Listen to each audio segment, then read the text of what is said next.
24 ഇന്നലെ പുറത്തു കൊണ്ടുവന്ന ഒരു പ്രധാനപ്പെട്ട റിപ്പോർട്ടിന്റെ ഫോളോ അപ്പിലേക്കാണ് ഇനി നമ്മൾ കടക്കുന്നത്. കൊട്ടാരക്കര വാളകം മേഴ്സി നഴ്സിംഗ് കോളേജിൽ പ്രവേശനത്തിന് മെറിറ്റ് അട്ടിമറിക്കാൻ നടത്തിയത് വലിയ ഗൂഢാലോചന എന്നാണ് സൂചന.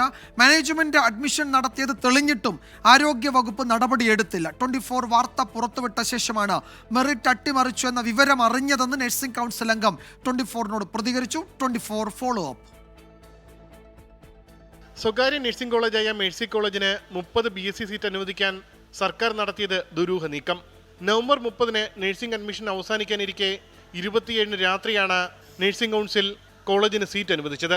ഇതിൽ 15 സീറ്റിൽ മെറിറ്റിൽ അഡ്മിഷൻ നടത്തേണ്ടത് സർക്കാരാണ്. ഇതിനായി സർക്കാർ LBSന് ഈ പട്ടിക കൈമാറണം.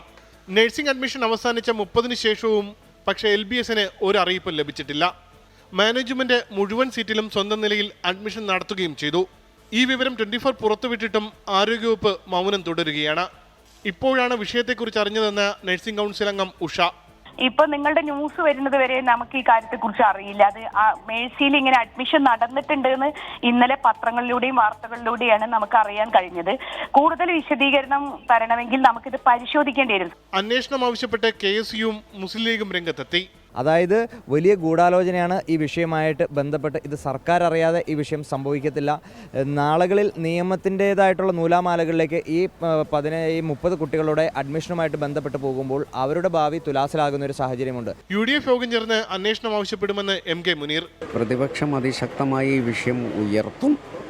അതിനുശേഷം ഈ വിഷയത്തിൽ ഒരു അന്വേഷണം ആവശ്യപ്പെടും. അത് ഏത് രീതിയിലുള്ള അന്വേഷണമാണെന്നുള്ളത് ഞങ്ങൾ ഒരുമിച്ചിരുന്ന് ആലോചിച്ച് തീരുമാനിക്കും. വടശ്ശേരിക്കര ശ്രീ അയ്യപ്പ കോളേജിൽ സർക്കാർ മുഴുവൻ സീറ്റിലും മെറിറ്റിൽ അഡ്മിഷൻ നടത്താനായിരുന്നു നിർദ്ദേശിച്ചത്. എന്നാൽ ഫീസ് റെഗുലേറ്ററി കമ്മിറ്റി ഈ നിർദ്ദേശം അട്ടിമറിച്ച് 22 സീറ്റ് മാനേജ്മെന്റ് നൽകുകയായിരുന്നു. മെറിറ്റ് അട്ടിമറിയുടെ വാർത്ത പുറത്തുവന്ന് മണിക്കൂറുകൾ കഴിഞ്ഞിട്ടും ആരോഗ്യവകുപ്പ് മൗനത്തിലാണ്. ആരുടെ സമ്മർദ്ദഫലമായാണ് മെറിറ്റ് അട്ടിമറിക്കാൻ മാനേജ്മെന്റിന് സർക്കാർ ഒത്താശ നൽകിയത്? ഉത്തരം പറയേണ്ടത് ആരോഗ്യമന്ത്രിയാണ്. ഉമേഷ് ബാലകൃഷ്ണൻ, 24 തിരുവനന്തപുരം.